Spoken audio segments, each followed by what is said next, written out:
प्रिय दर्शकों, आज हम एक दिल छू लेने वाली प्रेम कहानी लेकर हाजिर हुए हैं। अगर आपको कहानी पसंद आए तो कहानी को अंत तक जरूर देखें और हमारे चैनल को सब्सक्राइब जरूर करें। अब कहानी की शुरुआत करते हैं। चमक के पीछे का अंधेरा। दिल के दाव की सफलता के बाद आरव और मायरा की जिंदगी बदल गई थी। फिल्म ने न सिर्फ बॉक्स ऑफिस पर धमाल मचाया बल्कि दोनों को अवार्ड्स की दौड़ में भी ला खड़ा किया।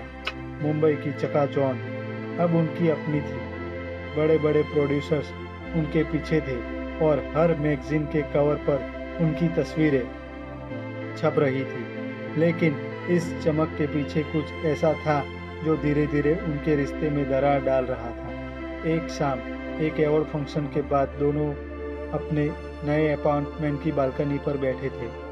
मायरा ने अपनी ट्रॉफी मेज पर रखी और कहा, आरव, क्या तुम्हें कभी लगता है कि ये सब बहुत तेजी से हो रहा है?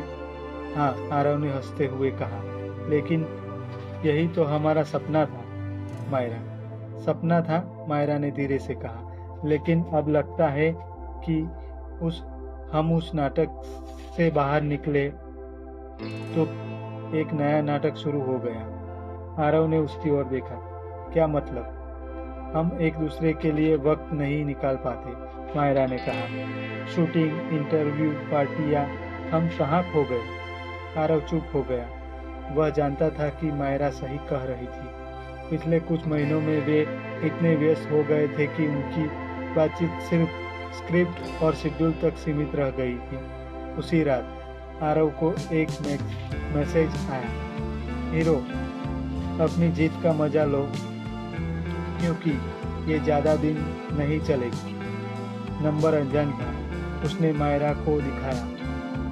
ये फिर से कोई साजिश है? मायरा ने पूछा। पता नहीं, आरव ने कहा, लेकिन इस बार हम तैयार हैं। एक नया दुश्मन। अगले दिन सुबह रिया उसके पास पहुंची। उसने मैसेज देखा और कहा, यह विक्रम या विक्की का काम नहीं हो सकता। दोनों जेल में हैं। मुझे शक है कि कोई और है।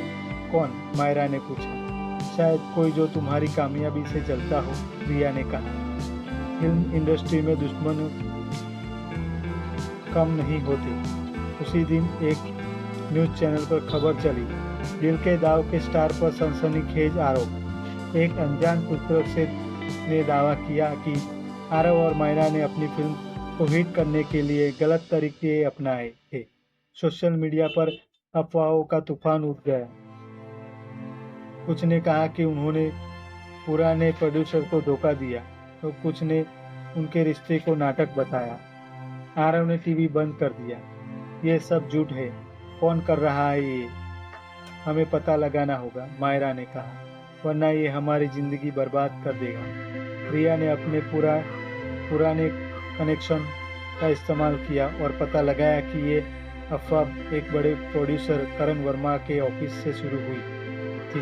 करण की पिछली फिल्म फ्लॉप हो गई थी और वह दिल के दाव की सफलता से चल रहा था। वो हमारा करियर खत्म करना चाहता है, रिया ने कहा। तो हम क्या करें?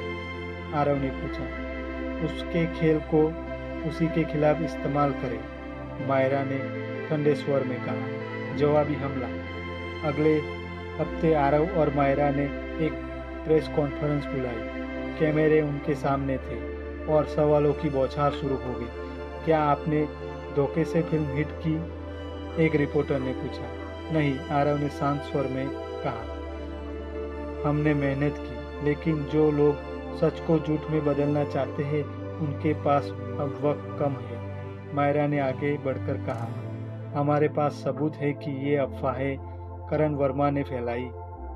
उनके ऑफिस से लीक हुई ऑडियो हमारे पास है। यह झूठ था, लेकिन मायरा जानती थी कि करण घबरा जाएगा। प्लान काम कर गया। करण ने अगले दिन एक बयान जारी किया जिसमें उसने माफी मांगी और कहा कि यह गलत फहमी थी, अफवाहें थम गई और आरव मायरा की जोड़ी फिर से सुर्खियों में आ गई। लेकिन इस जीत ने उनके रिश्ते की दरार को नहीं भरा।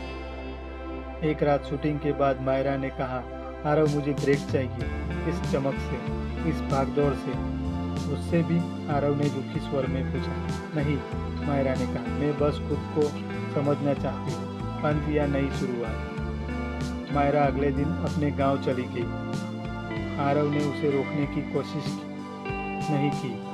वह जानता था कि मायरा को अपनी आज़ादी की तलाश थी और वह उसका हक था, लेकिन उसका दिल टूट रहा था। कुछ हफ्तों बाद एक लिफाफा उसके पास आया। मायरा का लिखा था, आरव, मैंने खुद को पाया। प्यार नाटक नहीं, सच है। मैं वापस आ रही हूँ। उसी दिन जेल में विकी विक्रम ने टीवी पर खबर देखी, आरव और मायरा की नई फिल्म की घोषणा। उसने मुस्कुराते हुए कहा, खेल कभी खत्म नहीं होता। लेकिन अब उसकी मुस्कान बेईमानी थी। आरव ने मायरा को स्टेशन पर रिसीव किया। दोनों ने एक दूसरे को गले लगाया। अब कोई नाटक नहीं, मायरा ने कहा, सिर्फ प्यार, आरव ने जवाब दिया। प्रिय दोस्तों, आपको यह कहानी कैसी लगी कमेंट करके जरूर बताएं। धन्यवाद।